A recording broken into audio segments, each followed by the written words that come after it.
The rugged mom. You're welcome. Thanks, babe. See, it was so good you're going to want to actually use this. I was thinking about it. Yeah, and I look like crap. Hey, YouTube. Thanks for checking in. So, I want to be honest. This podcast was not planned.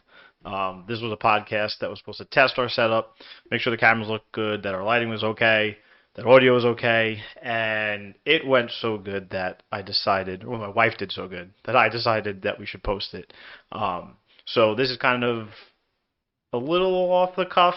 As you guys see, I'm not shaving.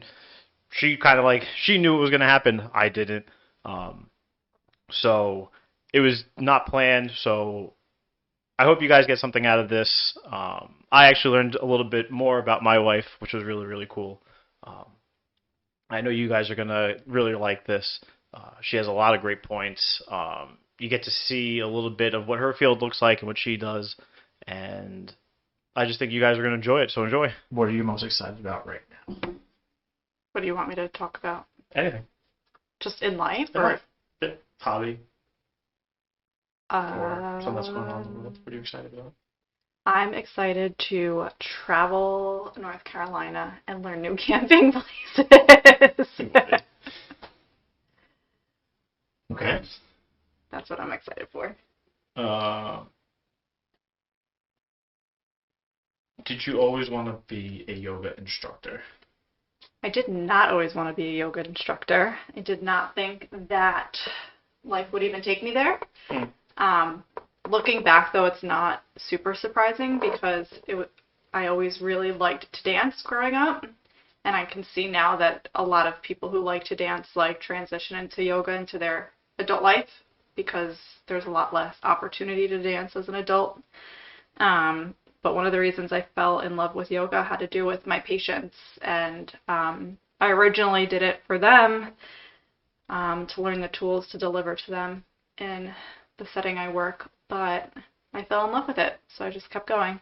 Why was it yoga? Why was it yoga? Yeah. Why did you fall in love with yoga over something else?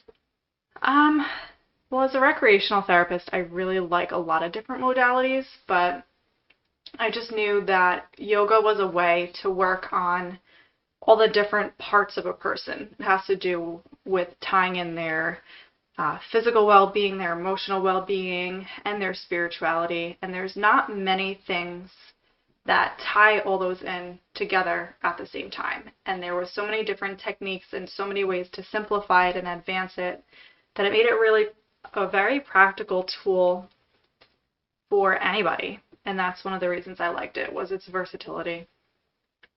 What do people must understand about you most? That's a good question, right? So good. You're my husband. What do people most... I can't answer that for you. You can. Well, I want to hear your answer anyway. I want to hear your answer, and then I'll give you mine. I think that I come across as being super abrasive when people first meet me. But the truth of the matter is that despite the fact that I am a little rough around the edges, that I'm really just really caring and genuine and giving at heart. And I think that that often goes really misunderstood because I don't think that's what people see in me as a first impression. It's literally the exact same thing I would have said. Oh, good. I'm glad I have really good self-awareness. What do you do to de-stress? It definitely varies for me, and it's funny that I became a recreational therapist because I utilize a lot of different coping skills. The most common one for me, like day to day, honestly, has to be watching TV, which I know isn't super productive. But that kind of just helps me get my mind off of what's gone on in my day and to kind of attach myself to something different. Especially working in my fields can be really emotionally draining. But nothing really, I wouldn't say TV fills me back up. It's just like a nice distraction. Mm-hmm. But as far as things that fill me back up, I really think that one of my favorite things is waking up on the beach when we go camping and just having a cup of coffee while we watch our son play in the sand. That's one of my favorite things. Okay, but so now that's a great way to distress. It's vacation, something like that. Mm-hmm. But what about something on your day to day? What would you do if you weren't camping, if you weren't vacationing? Something that you do practically. You have a very stressful day. What do you do? Sit in the car in silence. No, I don't do it as often as I'd like to, but honestly, like, going for a walk in nature is something that, okay, it's not a vacation, and I definitely haven't been doing it as much as I want. But just walking a nature trail, getting to take in the scenery, breathing in fresh air, getting my body moving in a super gentle way, that's like a number one de-stressor for me. Okay, so going for like a hike or something like that, something Yeah, local. even if it's in the neighborhood. The other day I was feeling overwhelmed, and I just put our pup on his leash and went for a quick walk, and I felt really energized when I got back. If you go back and give your 18-year-old self one piece of advice, what would it be? Don't take out student loans. Yeah, my gosh. Honestly, that is my number one advice for most people, especially women who want to have the option to be a stay-at-home mom. Not that everyone needs to be, but if that's something you're thinking about even at a young age, it's nice to have that opportunity. And yeah, that really is my number one piece of advice for an 18-year-old. Yeah. So in your field, you would have to have some kind of degree, right? Mm-hmm. So how would somebody in that position do that? Would you suggest trying to pay for it in full? Would you try? What would you suggest? What I would have done differently, and I'm not super financially savvy, as you know, husband. But what I would have done differently is I would have probably given advice to my 16-year-old self. Mm-hmm. And I would have said, even though you're getting good grades, and, I like to learn, so I didn't always get great grades, but I took school seriously because I enjoyed learning. But one of the things I think I would have fought for myself was going to a trade school through the public school system and, getting my cosmetology license. And then, I worked through college, but it wasn't making, like, enough money to put myself through college. So I think one of the things I would have done differently is established a trade and paid my way as I went. I also think I would have started off at a community college rather than a university setting because, my tuition would have been affordable and I could have paid at least the first 2 years in full and probably would have had a better chance at getting a scholarship to finish off my degree. So I think that if I could go back, those are the kind of benchmarks I would try to hit, was to establish some type of trade, go to state or local community college, aim for a scholarship of some sort. Do really well so that you can get yourself scholarships into another higher school. And then finished off the art. I would not have personally if I could go back, I wouldn't change the fact that I went to school. Right. In general. So for me, that was to accomplish my goals in life, I had to attend school in some aspects. So. Do you think having that aspiration to be a rec therapist from a young age and going through with it and now being older, do you think that's a norm? No. I didn't exactly know I wanted to be a recreational therapist at 18 years old. I had a few different ideas. The biggest thing I wanted to be was a meteorologist, which is completely different than working in the social sciences, which is what I now do. But at that age, I did also want to be a social worker. And I knew at a young age I wanted to work with psychiatric patients and substance abuse disorder patients, maybe even in the law enforcement system. And I guess I always say rec therapy kind of found me. Mm-hmm. And I liked the idea that with a bachelor's degree, I could practice. And with most of the other social sciences, you need a master's to practice. So I knew that it would be a good stepping stone for me to start paying back my student loans because I already knew that I had them. So I don't think it's common for somebody super young to really know what they want, but it took me a little while to finally get back to grad school and to continue to pursue social work, but I also know that I really established myself as a professional and could really hone in on what I wanted long-term in my career, so it was worth the wait to go back to grad school. Very cool. How do you approach networking in your profession? Well, I'm starting from scratch because we just moved and I had a very well-established network. So how did you start that network? What did you do? Okay, so when we were still living in New York, Yeah, how did you start your network in New York, right? So you did it, and now you got to do it again. So what did you do the first time? it's a little bit different, but I started at that young age, right? Mm-hmm. So I actually Right, so this will give the difference between what you did more in high school, college, versus what you would plan on doing now, right? So there'd be a big difference between the two. Yeah. So you So want to hear about what I did do what you in the did past? and what you plan on doing. So I actually graduated with my bachelor's at 21, which is young. You would think that that's when most people should do it because you go straight from high school as an 18-year-old and then go to college, finish in 4 years.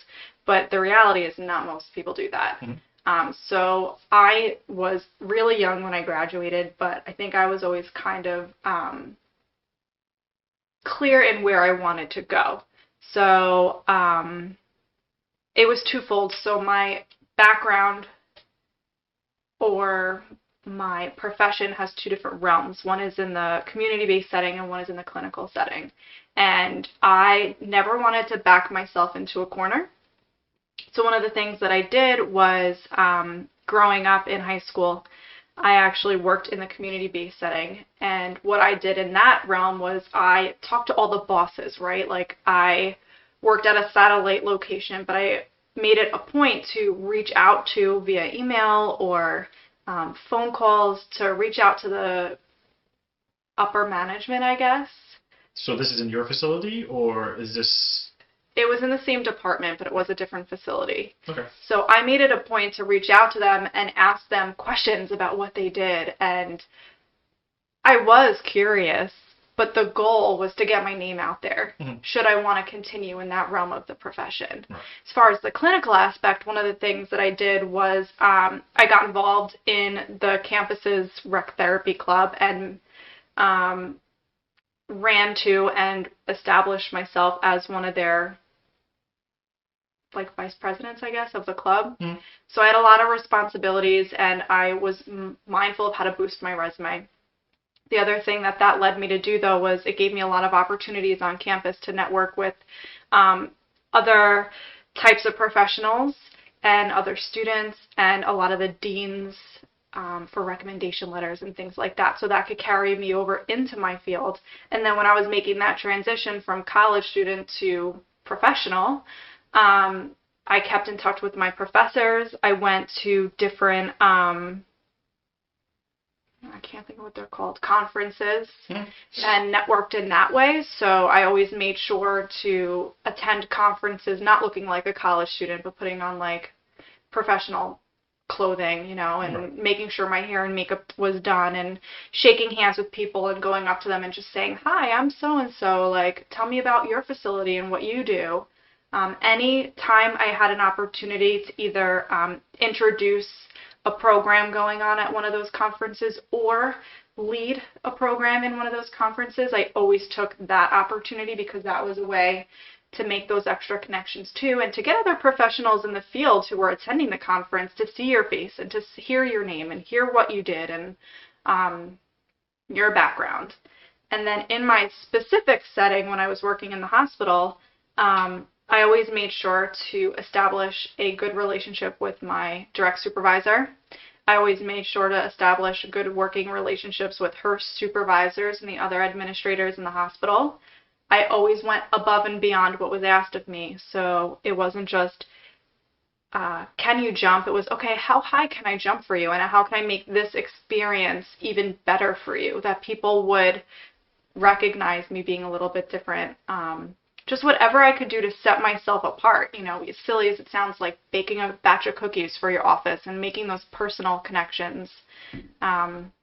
And then just taking opportunities as they come. For a long time, I felt like the word no wasn't allowed to be part of my professional world. And I think that that's the best way to network. So I don't know if that really answered your question, but okay. Do you think saying yes too often is also an issue? I feel like it is. It is, but before we had our son, I don't think it really mattered. Because you had the time. I had the time. Yeah, you still have home life responsibilities as like a wife or a homeowner, but it was just a lot easier to balance, and I didn't feel like anyone was missing out. I mean, you are a go-getter too, and we both like to work. So those types of things, like, I don't get burnt out very easily. And for me, saying yes and experiencing new things is more energizing for me.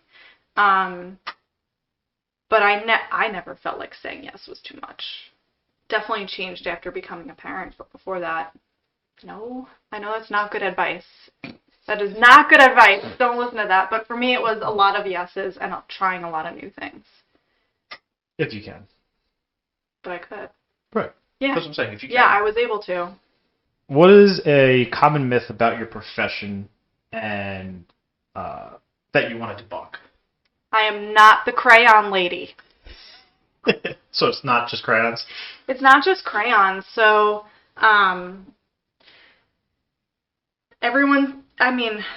recreational therapists use play as a form of therapy. And we really focus on leisure skills because a lot of people's lives are leisure related. And if you're not using that time in your life wisely, it could have some really negative repercussions. But a lot of the misconceptions is I just pass out crayons for a living. And it goes so much further beyond that. And if you have somebody who's a good rec therapist, they aren't just going with the motions. They're really seeing people for who they are and really working with the individual and the treatment team to establish the best treatment for them. And they really want to see those patients or individuals or clients, whatever you call them in your setting, go out into the world and live like a successful, healthy life. So if you're not the crayon lady, what exactly do you do? Right, because everybody kind of paints a picture of just everybody drawing pictures and then they go back into their rooms. What is it really like? On the outside, it kind of looks like that. So it goes on behind the scenes, right? So like if you did a program and they were coloring, let's say, what are you looking for while they're coloring? What are you looking for after? Like what are you actually doing behind the scenes? Yeah. So if we're just using, we do so many more things than coloring and art projects with our patients, but behind the scenes, what's going on is, one, I'm assessing not only individuals, but, I've always worked in group settings, right? So most of my time is in group therapy type environments.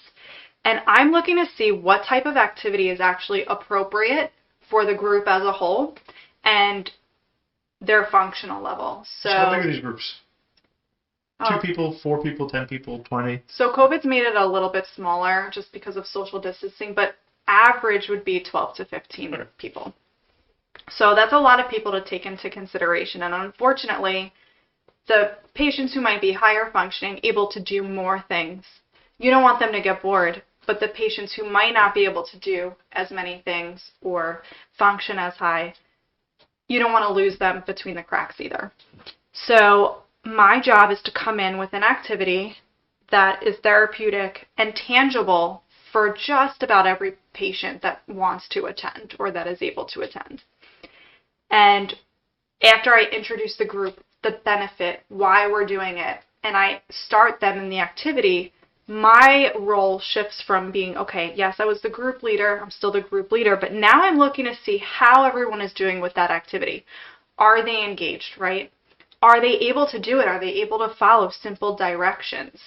Do they look anxious, restless? Do they want to focus still on negative things? Or are they really looking to grow as an individual? And it's amazing how much of those things and more you can see in a person as they're completing a task. And then for me, my goal is to kind of coach them through the session, right, and engage with them, maybe get them thinking, maybe sitting down next to somebody and saying, hey, I can see that you're not fully understanding what I said. Of course, my language would be a little bit different. Let me help you, or let me get your mind going on some different ideas. And then I kind of make mental notes. Sometimes I'll write it down if I don't know my patients as well. But I make mental notes, and then I gather all that information and then kind of tuck it away in the back of my head. Then I wrap up the group. We usually end with a discussion. Everyone gets to share what they did if they want to.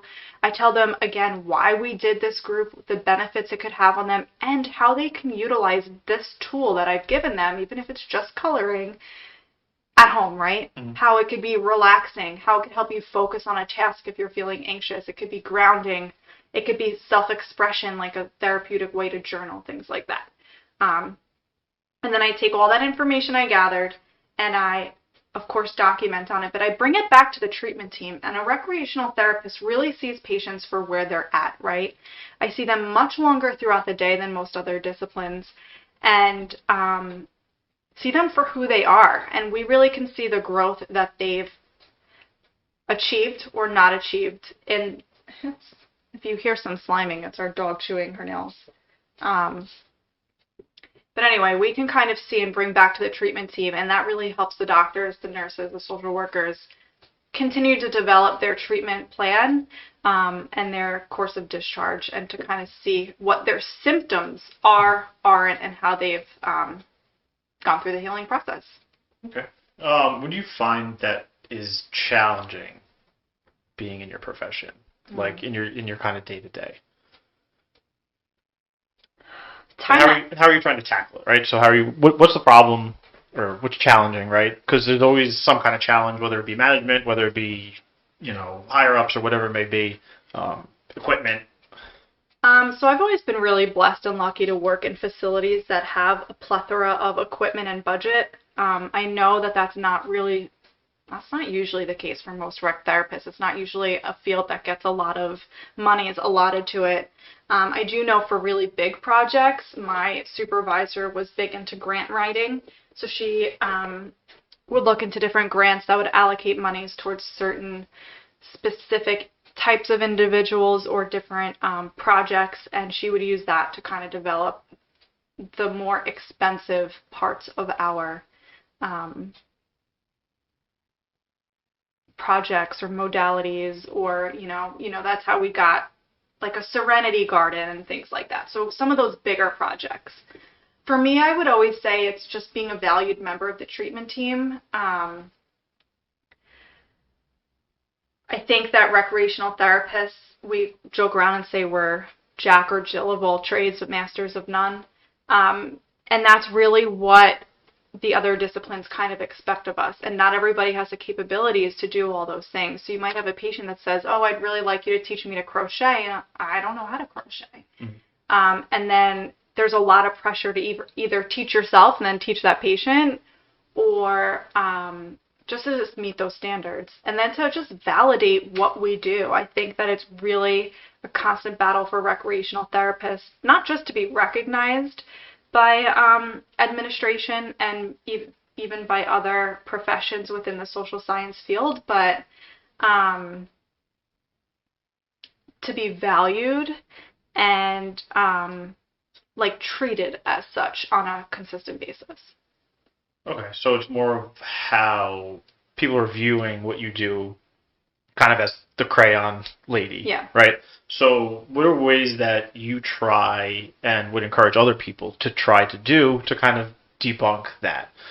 Just to keep, simple things. My go-to, and maybe it sounds really silly and maybe even a little insulting. Bless you. Excuse me. Usually sneeze in twos. Excuse me. For me, I always say it starts with how you present yourself. So not always, but I do my best to make sure I dress the part, right? You want to put yourself forth into the world the way you want other people to view you.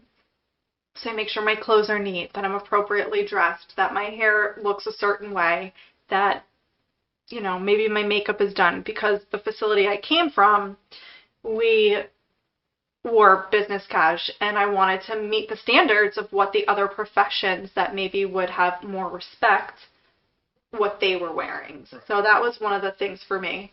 The other thing, I lost my train of thought because I sneezed. What was the question? So you're trying to debunk the myth of you being a crayon lady, so how would you go about doing it? So the best way to do it, which I think that I even struggle with, is continuing to provide evidence-based data for why what we do is so important and the benefits it has. If it's evidence-based and there's research about the field or about the modality or the technique that you're using with your patients, it falls right into that realm of science and research, and it really proves that there's a place for this. So just continuing to bring that forward, continuing to excel in your profession and your career, to continuing to develop your skills, and yeah, that's the best way to do it, I think. What time of the day do you get your best work done? I don't know, but I'd say between like 9:30 and 11:30, and then again from like 3 to 4. So before you're burned out from the day, and just after that afternoon crash, Right. I get a little burst of energy. I personally try to work within those limits, and I know myself and try to bust stuff out at that time of day. What would be your favorite productivity hack for somebody in your field? I have Right. no idea what that means. So you have to be productive, right? In your day to day, you have paperwork, you have people coming in, you have discharges, you're taking in people, right? So there's a lot of things going on. So what would be kind of something that you do that you is kind of like a hack that you really wouldn't think of to do, right? So like a little thing like, I don't know, making a sticky note or putting That's like, what I was going to say. yeah. So I'm a post-it note girl. I have a terrible memory, just like my husband here. Mine's a little better than his. A lot better. But I lose track of things easily. So I'm a sticky note girl. I'm always, they're not so fancy that they're color-coded, but I usually either make like a to-do list every day on one note, or I'll put several different notes and I kind of just rip them up and toss them throughout the day. The other two things that I like to do is if I'm at my desk for too long or if I'm with patients too long, I tend to feel burnt out, even in one given day. So I try to have an ebb and flow to my day when possible where, okay, I've been at my desk for an hour, now I'm going to go spend, if I'm not running a group though, I'll get up, I'll take a walk, around the hospital, or I'll go touch base and have some like personal social interactions, whether it be with a colleague to discuss something. And I kind of plan my day that way. So I have some up and down movement. Like if I'm up too long, I get tired. If I'm down too long, I get tired. So I like to have that back and forth. The other thing is that this is hard in the hospital setting, or yeah, I guess we're talking about the hospital setting because that's all I've done. It's hard because it's unpredictable and I don't get to dictate fully my schedule. But once you get settled in a position, you kind of have an idea of what each day is going to bring, even though each day is going to look a little bit different. So I knew I saved all my assessments for the morning. That's when I try to meet with my patients. And then I would have my groups, and then I would document, and then the second half of the day was focused more on my discharges or my budgeting or research or whatever it was. So I kind of structured my day in that way too. I always thought of my work day in 3 major parts of the day, like the morning, the middle, and then the afternoon. And each one in my head had a running list of tasks that had to get done in each section of the day. Okay. So post-it notes. And post-it notes, and post-it notes, and post-it notes. This is probably the most you've ever gotten to hear about what I do. It is true, actually. Would you consider yourself successful? Yeah, I would. Why? This is always such an interesting question. I know I asked it. What? That's why I asked it. I just personally feel that I'm good at what I do. And it might not, my past bosses or coworkers may not agree. I don't know. But I know the motives behind what I'm doing. I know that I'm continuing to learn different modalities I can offer my patients. I know I'm furthering my education, which in the long run will benefit my patients, not just myself. I look at my patients as individuals and not just their symptoms or diagnoses, and I think that's what makes me successful. And then you do get positive feedback from other people. And I've been asked to speak at conferences. I've been asked to visit college classrooms to speak about what I do and things like that. But I do feel like I'm successful because of the way I approach my job. I still like my job despite having been doing it for over 10 years. I don't know. Do you think I'm successful, babe? I don't think success is measured by other people. That's right? why I didn't give that as examples. I personally, I think that that's part of it, right. But we differ. What? Other people's opinions? Yeah, it's not so much on opinions, but maybe like, at least in my setting, like I've been given more responsibilities than other people with the same title. And to me, that makes me know, hey, you're doing a good job and you are being successful because you can manage your daily tasks, and now I'm giving you additional tasks. Mm-hmm. Or being asked to fill in for my supervisor when she's out on leave for long periods of time. Like, those are things that make me feel successful. Right. I agree with you. I don't disagree. Oh, all right. Yeah. I just think that I think the problem with that is it's predicated on other people's opinions. Yeah. Right? So if you have somebody that thinks you're not good, mm-hmm. does that mean you're not successful? No.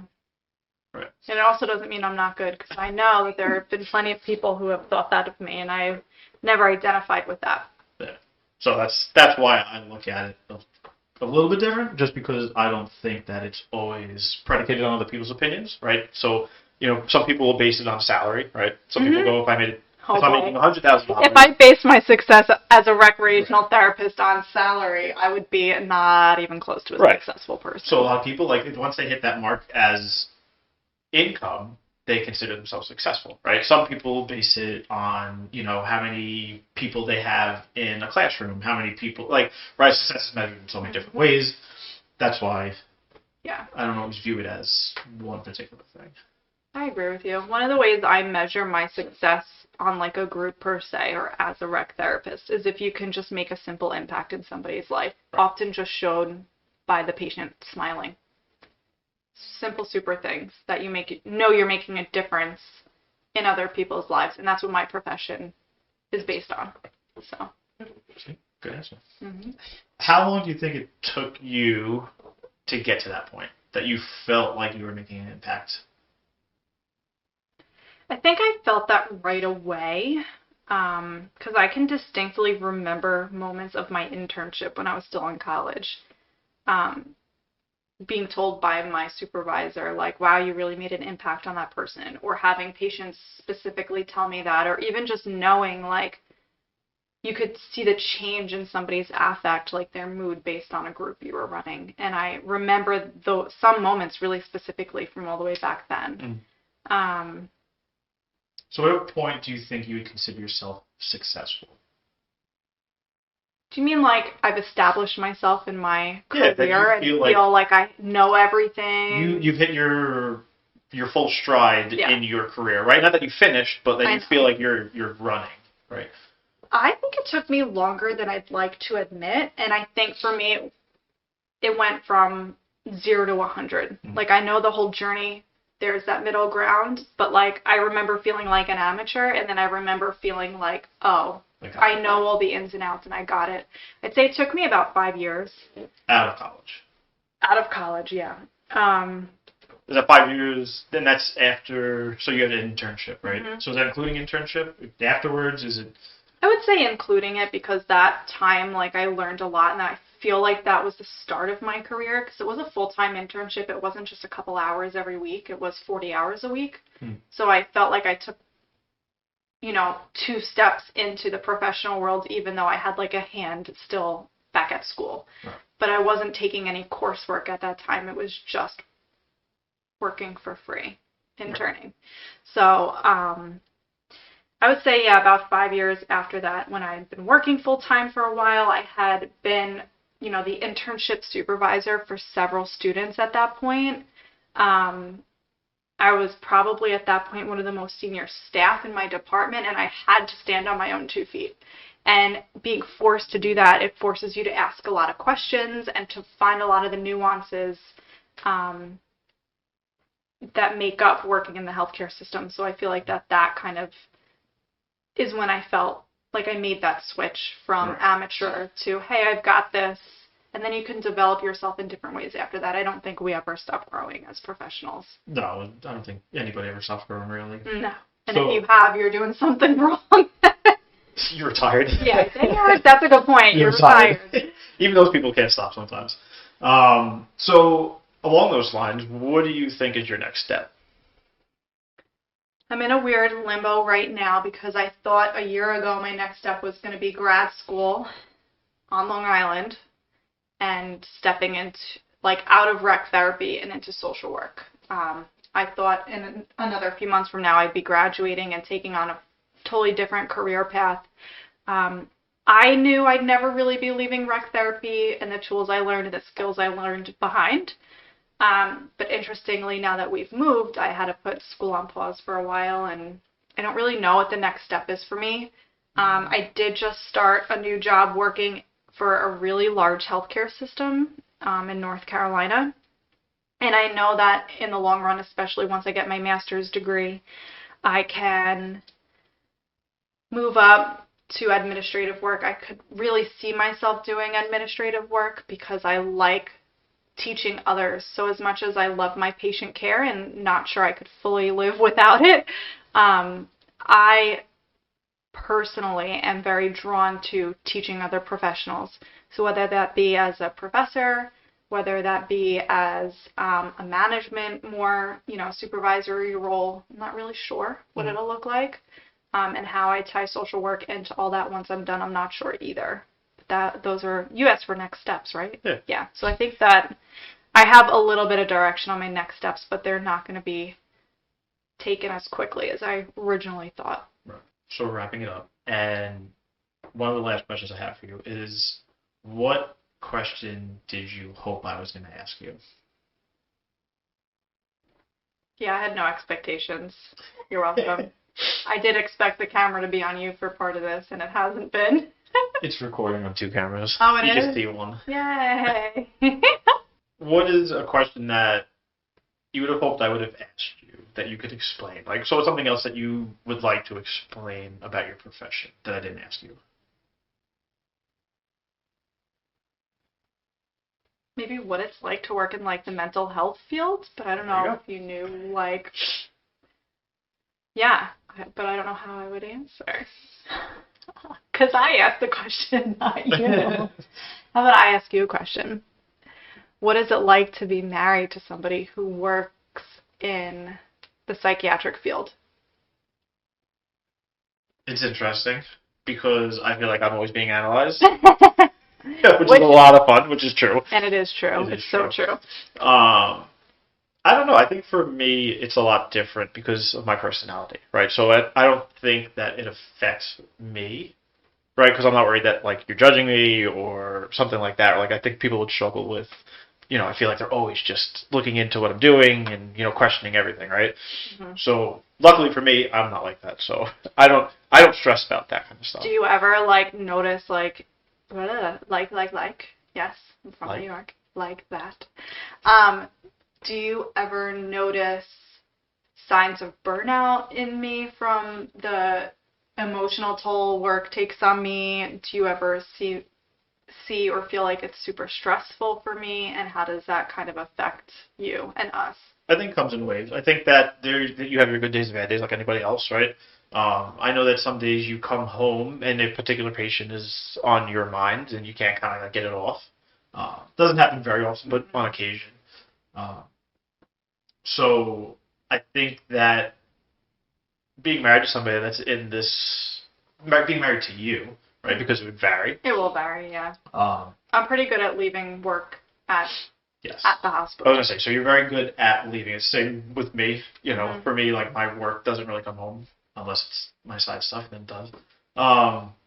But I think for me, the way that you handle it is very mature, I guess is a good word to use. I think that you are just able to handle leaving it at work.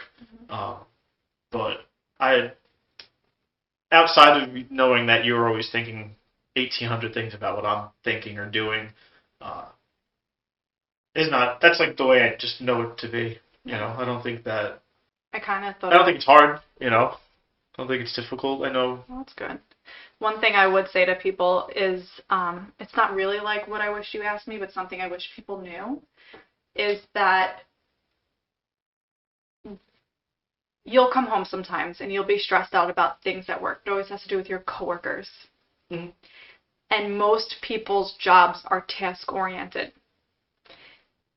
My job is patient oriented. Of course, it involves tasks, but I'm not just dealing with my coworkers' personalities and the stresses that may become, conflicts that may become. I'm working with people all day. So I always say to you, or I've said to you in the past, like, hey, like I didn't just have to manage what was going on with my coworkers today. I also had to manage 27 patients with psychiatric disorders. So it could definitely be a little overwhelming and overstimulating because there's no, oh, I'm just dealing with my 7 coworkers. It's all those coworkers, all those personalities, all that drama compounded by your patients. So for anybody that works in humanities in any way, shape, or form, especially healthcare when people are necessarily at their worst, it can be really challenging. Yeah, and you're not dealing with, I'm upset because Debbie said something mean about me. Your patients have very serious things going on. Whether they're real or not, or in their heads, it's heavy, right? Yeah. What do you think the best way that you've been helpful to me as a spouse when I'm tired from work? I think just being there, right? Like you come home, you have a really bad day, you're supposed to cook, order out. Yeah. Right? Go to bed with you. Like I'm always staying up way later than you, right? So just go to sleep together. There's to me, I mean, I hope these are helpful things. Yeah. But I would say for sure, like some days, I would say my job specifically as a rec therapist, maybe compared to a nurse, is that, well, not that nurses aren't emotionally burnt out, but it's very emotionally taxing. And that could be really exhausting physically too. So just, saying like, hey, I can tell you're really tired, let's get takeout. Those types of simple things really go a long way because I know that you as my husband, you're trying to take care of me in that way. Right. Yeah, and we both have full-time jobs, so kind of goes both ways. Yep. Yeah. Almost the last question. If you could be remembered for one thing, what would it be? As far as my profession or in general? No, personally. I would like to be remembered as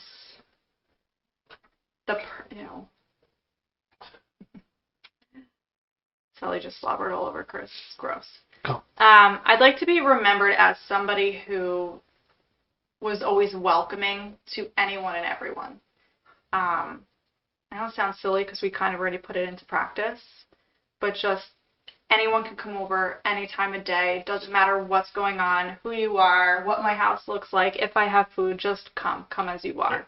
And just being accepting and loving towards literally anybody. And just being that safe space. And I think that does actually tie into my career. I want to be that safe space for other people. Yeah. Oh, that was your last question? Yeah. I thought you said almost last question. Well, I would ask you, like, where people can find you, like, online or whatever. You can find me on Instagram at The Rugged Mom, TheRuggedMom, for lots of things that are encouraging mom life, rec life, social work life, and some stuff on my Etsy shop. There you go. See? You didn't think people could find me, but they can. Oh, my God. The Rugged Mom. You're welcome. Thanks, man. See, it was so good, you're going to want to actually use this. Thanks, guys, for tuning in. Really appreciate it. I hope you guys got something out of this. I know I did. And I just hope that it brings some kind of value and encouragement to you guys, and some awareness to kind of that field and what they do. I encourage you guys to check us out on Facebook, Instagram, YouTube, Discord. Everything will be linked down below. We appreciate it. Thank you guys so much. Have a great day.